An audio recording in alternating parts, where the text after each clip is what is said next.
Today we'll be working on the program 9 of our lab syllabus. Develop a program to compute sin of x using Taylor series approximation. Compare your result with built-in library function. Print both the results with appropriate messages.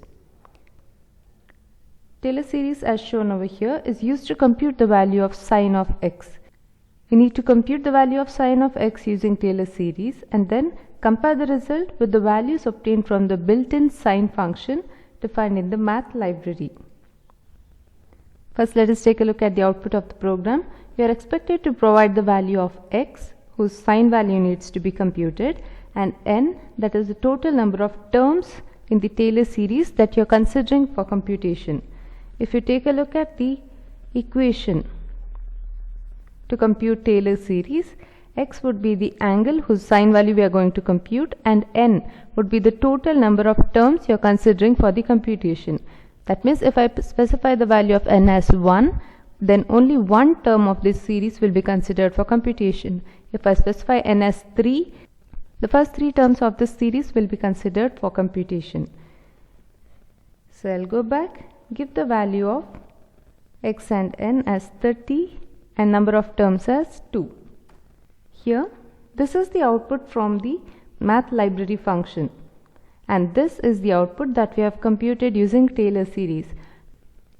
You might wonder that these values are different and whatever we have got from Taylor series is not correct. Whatever we get from Taylor series is an approximated value of sin of x, and the accuracy of this result goes on increasing as you increase the total number of terms of the series. Let me run this program once again with a higher number of n for the same angle, 30 degrees. Now I'll give the same value, 30, but the number of terms from the series as 3. Now we have got a result which is much more closer to the actual value of sin of 30. I'll run this program again and I'll increase the number of terms to 4. And now we have got the exact value of sin of x. As I go on considering more number of terms in the series, the accuracy of the results goes on increasing. So here's how the whole setup works. Whatever value we specify for x will be in terms of degrees. All the trigonometric functions expect the values to be given in radians. So in order to convert x to radians, we have to multiply the value of x by pi by 180. So 30 into pi by 180 gives me this value. This is the value on which Taylor series will be performing the computations. If I specify the number of terms as 1, then sin of x will be nothing but x, that is 0.523599. If I consider number of terms as 2, sin of x will be computed as x minus x cubed by 3 factorial, first 2 terms of the Taylor series. If I give the number of terms as 3, the first 3 terms will be considered and will get a much more accurate estimate. And as we go on increasing the terms, for number of terms as 4, we get the exact value of sin of x. And after that, every time we compute the value of sin of x, it will be 0.5 itself. I can rewrite the Taylor series equation to make it easier to be converted into a program. In this way, I can see a pattern which can be converted into a C program code. Now I can convert it even further so it can be easily represented using a for loop. The same equation can be written in a summation format so that it can be directly represented using a for loop. I can easily convert this notation into a for loop. For I equals to 1 to n, I want to represent n terms of the Taylor series. So for I equals to 1 to n, we need to find the summation of sin into x raised to t by t factorial, where t increments by 2 values. Initially the value of t is 1, x raised to 1 by 1 factorial, x raised to 3 by 3 factorial, 5 by 5 factorial, and so on. So t increments by values of 2, and then sin alternates between plus 1 and minus 1. Once the value of sin is plus 1, then it is minus 1, then plus 1, then minus 1. This is how I can represent the Taylor series equation. Now all I have to do is convert this expression into C code. This is the overall blueprint of my C code. Initially I need to read the value of x and the number of terms in the Taylor series. Since all trigonometric functions and even Taylor series works with the values of x in radians, first I need to convert the value of x to radians. Then I need to make some initializations. I require the value of sum to be computed. At the beginning I initialize it to 0. Then I require the values of t. T will be 1, 3, 5, 7, 9 and so on. So at the beginning I initialize the value of t to 1 and the value of sine to 1. Using a for loop which ranges from 1 to n, I am going to compute the value of the sine of x using Taylor series. All I have to do is incorporate this inside the for loop. So initially I need to compute the value of t factorial because it is used in this equation. We have already learned about computing factorial of a number in a binomial coefficient program. Using a for loop, I am going to start from the value of t. I am going to decrement the value of t and multiply it to get the final factorial. For instance, 5 factorial is nothing but 5 into 4 into 3 into 2 into 1. So using the for loop, I am going to decrement the value of t every time and multiply it to get the final factorial.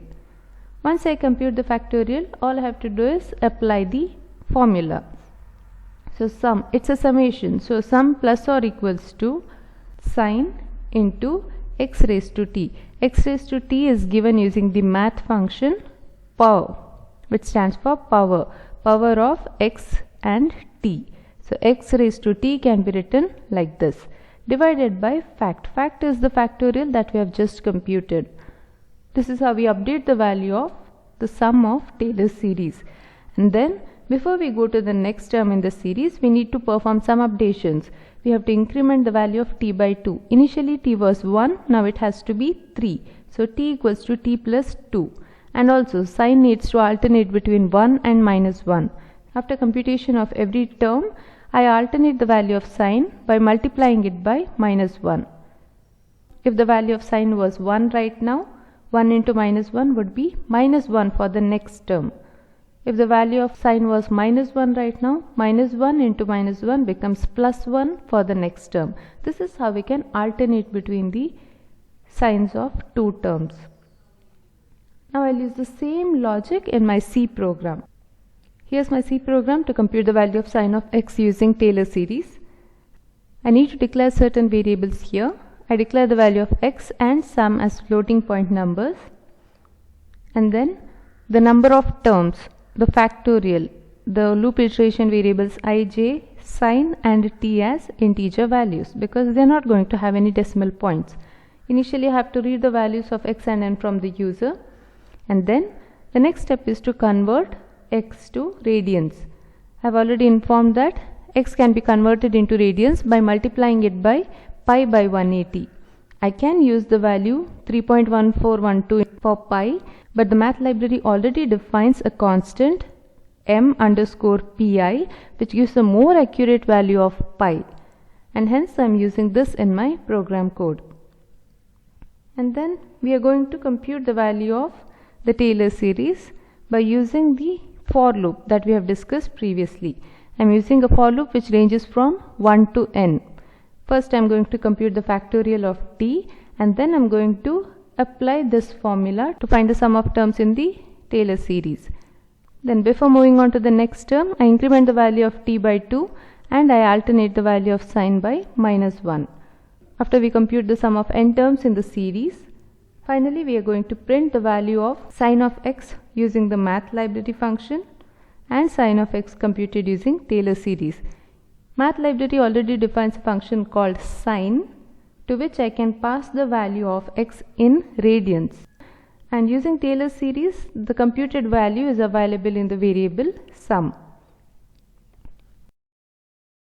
I'll give the value of x as 88 and the number of terms as 3. Using the math library function, the actual value of sine of 88 is 0.999. Sine of x computed using Taylor series is 1.003263. Now I'll increase the number of terms and we'll see if we can get better results. 88, and I'll use 5 terms. Now it is a much more closer result.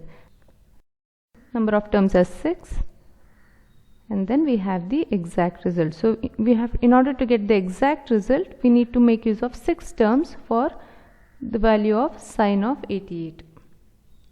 This is how Taylor series can be used to compute sine of x.